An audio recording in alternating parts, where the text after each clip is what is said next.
ಸಲಿಕೆ ಕಾರ್ಯಕ್ರಮದಲ್ಲಿ ಬೀದರ್ ಜಿಲ್ಲೆ ಜನರಿಗೆ ನಮ್ಮ ಸರ್ಕಾರದ ಒಂದು ಯೋಜನೆಯಿಂದ ರೈತರಿಗೆ 1200 ಕೋಟಿ ರೂಪಾಯಿ ಬೆಳೆ ವಿಮೆ ಸಿಕ್ಕಿದೆ ಅಂತ ಸುಳ್ಳು ಹೇಳಿದ್ದಾರೆ. ಇದು ಒಂದು ಅಪ್ಪಟ ಸುಳ್ಳು. ಮಾಧ್ಯಮದಲ್ಲೇ ಗುರುತಿಸಿದ್ದೀರಿ.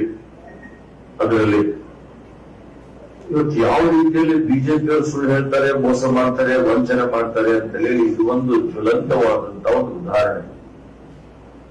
7 ವರ್ಷದ ಅವಧಿಯಲ್ಲಿ ಬೀದರ್ ಜಿಲ್ಲೆಯಲ್ಲಿ ಇವತ್ತೇನು ಪ್ರಧಾನಮಂತ್ರಿ ಫಸಲ್ ಬಿಮಾ ಯೋಜನೆ ಇದೆ, ಮೊದಲಿನಿಂದ ಹೇಳ್ತಾ ಇದ್ದಾರೆ, ಇದೊಂದು ಗೋಲ್ಮಾಲ್ ಯೋಜನೆ, ರೈತರಿಗೆ ದಾರಿ ತಪ್ಪಿಸುವಂತಹ ಒಂದು ಯೋಜನೆ.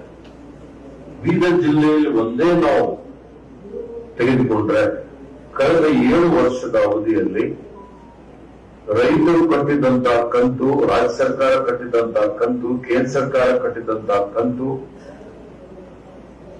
ಇವೆಲ್ಲವನ್ನು ಸೇರಿಸಿದ್ರೆ ಇವತ್ತು ಬೆಳೆ ವಿಮೆ ಕಂಪನಿಗಳಿಗೆ, ರೈತರಿಗಲ್ಲ, ಬೆಳೆ ವಿಮೆ ಕಂಪನಿಗಳಿಗೆ 650 ಕೋಟಿ ರೂಪಾಯಿ ಲಾಭ ಮಾಡಿಕೊಂಡಿದ್ದಾರೆ. 650 ಕೋಟಿ ರೂಪಾಯಿ ಯಾರು ದುಡ್ಡು? ತೆರಿಗೆ ಪಾವತಿದಾರರು. ಏನೂ ಹೂಡಿಕೆ ಮಾಡದೆ, ಏನೂ ಪರಿಶ್ರಮ ಮಾಡದೆ, ಬರೀ ಕೂತಲ್ಲೇ ಇವತ್ತು ಅರ್ಜಿ ಹಾಕಿ ಗುತ್ತಿಗೆ ಪಡೆದುಕೊಂಡು ಇವತ್ತು ಬೆಳೆ ವಿಮೆ ಕಂಪನಿಗಳಿಗೆ ಲಾಭ ಆಗುವಂತಹ ರೀತಿಯಲ್ಲಿ ಮಾರ್ಗಸೂಚಿಗಳನ್ನು, ನಿಯಮಗಳನ್ನು ತಯಾರು ಮಾಡಿ ಅವರಿಗೆ ಪರೋಕ್ಷವಾಗಿ ರೈತರ ಹಣ ಲೂಟಿ ಮಾಡುವಂತದಕ್ಕೆ ಅವಕಾಶ ಮಾಡಿಕೊಟ್ಟಿದ್ದು ಯಾರು?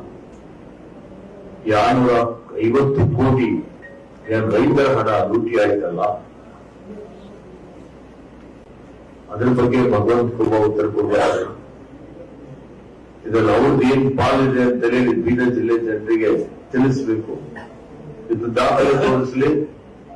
ಇನ್ನು 650 ಕೋಟಿ ರೂಪಾಯಿ ಅವರಿಗೆ ಲಾಭ ಆಗಿದೆ, ಇದು ಸುಳ್ಳಿದೆ ಅಂತ ಹೇಳಬೇಕಾದ್ರೆ ಅವರು ದಾಖಲೆ ಮುಖಾಂತರ ಮಾಧ್ಯಮದವರಿಗೆ, ಬೀದರ್ ಜಿಲ್ಲೆ ಜನರಿಗೆ ಹೇಳಿ